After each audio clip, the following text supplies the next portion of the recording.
Hi there, this is an AP chemistry video, 8.5 Zumdahl, the energy effects in binary ionic compounds. We're going to be looking at lattice energy here. So hopefully this video helps.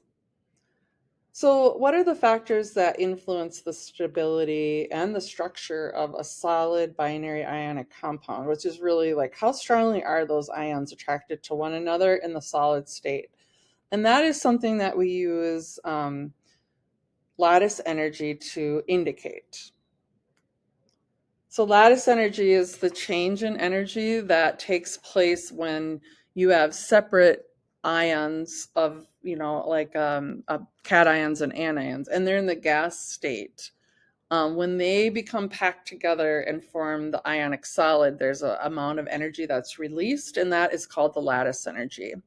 So the greater the energy release, the more stable the compound, and that indicates really the stability of that lattice and how strongly those ions are attracted to each other.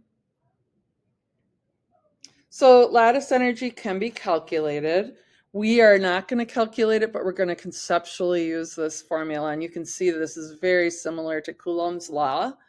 It does have the Q1 and Q2 are the charges of the ions that are in the lattice, and then R is the distance between the center of a cation and an anion in the lattice.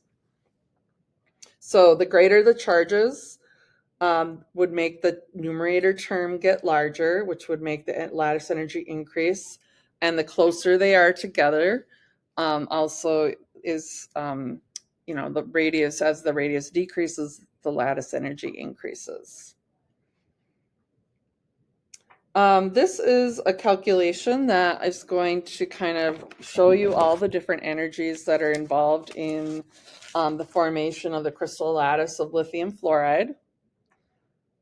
So first, the lithium itself, the solid, needs to become a gas.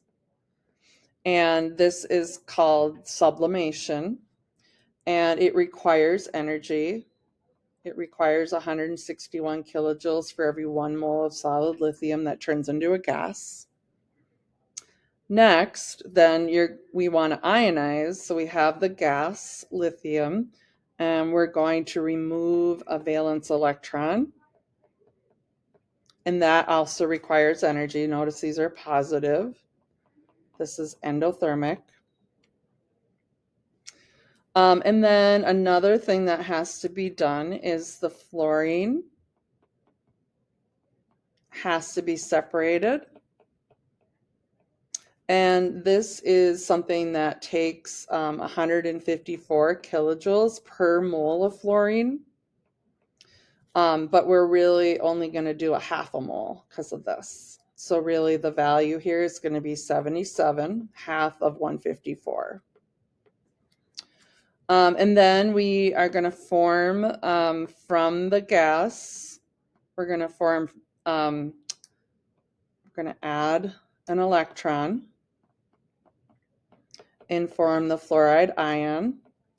And this is also known as electron affinity, which is going to be a negative. Now we're getting into the exothermic where we're releasing energy. And then lastly, we have the actual final formation of the lithium fluoride, which is the lattice energy. So this is the lithium ions and the fluoride ions coming together to form the crystal lattice solid ionic compound. And this is always negative. It's exothermic. So overall, if I add these together, I can see whether this process is endo or exo. And when I do that, you will see if we sum all those numbers together, overall this process is exothermic. So the crystal lattice is more stable, lower in energy than the separate ions of lithium and fluoride. This is also shown here in more of a graph form. energy is on the y-axis. So you can kind of see each of my steps here. This was the sublimation, changing the lithium solid into a gas. This was ionization, so removing the electron and making the ion. And this amount of energy was taking the fluorines and separating them into just one fluorine. Then we added the electron. This is electron affinity. This ends in lower energy, so this is a negative value. And then lastly, the lattice energy, and that is very exothermic. You can also compare different compounds and kind of argue, why do they happen? This is just showing you, and I would definitely follow your book because you can see it a lot better, kind of showing you the difference between the formation of magnesium oxide versus sodium fluoride crystal lattice structures. So they're both exothermic, but you can see that the magnesium oxide is even more exothermic, so that crystal lattice is even more stable. So the kind of question that you might be asked here without calculating, being able to pick which of these is going to have a greater lattice energy, be more stable. So you're looking at the lattice energy formula, which is essentially Coulomb's law. And you can focus on the charge. So the greater the charges of the cation and the anion, the greater this lattice energy. And you can also focus on the radius. So the closer, like the cation is to the, that would be probably the anion.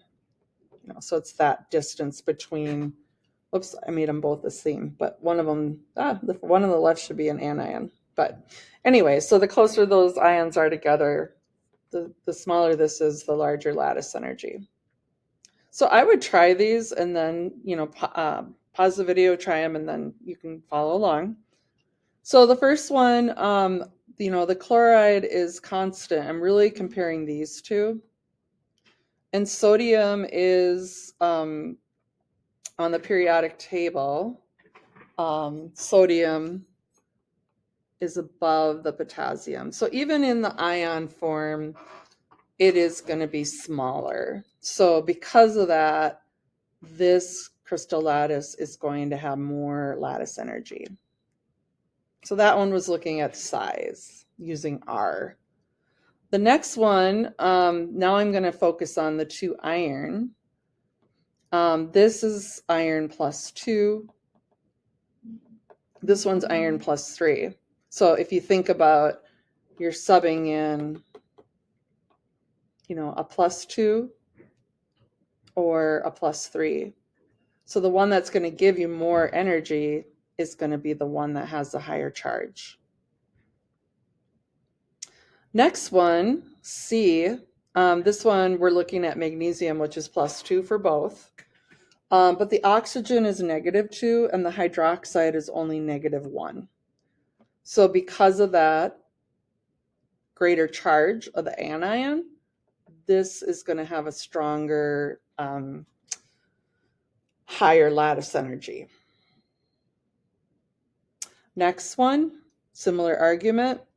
Chloride is -1, sodium is +1, but oxygen is -2. So this is going to have a bigger value in the numerator, and that will cause us to have more energy, which means this is a more stable ionic compound. And then lastly, magnesium oxide, they're both the same charges for the anions and the cations. This one's going to be have a higher lattice energy because magnesium ions are smaller than barium ions, and oxygen is smaller than sulfide ions. So both of those were smaller. If only one was smaller, it still would have, if all things considered, it would be the one with the higher lattice energy. And then I guess I'll just cover this last little bit. So partial ionic character, So, I think we've talked about this, that a bond isn't magically just turn into an ionic bond. It's just the difference between electronegativities. The only truly substance that truly has no ionic character is a diatomic molecule. But otherwise, they all have some ionic character, and they tend to, we put a label on them, but it isn't really not always agreed upon. And you can see up on the top right that I've got, um, metal, non-metal, big electronegativity difference, high ionic character. In the middle, I've got some metal, non-metal again, but different, not as much ionic character. So it becomes somewhat difficult for us to define then what is an ionic compound. And so the best definition is an ionic compound is a compound that will conduct electricity. It's a electrolyte if it's in the molten state, if it's melted. So if you melt an ionic compound, it'll then have the ions, the cations and the anions will be free to move about, and they will move between the anode and the cathode and conduct electricity.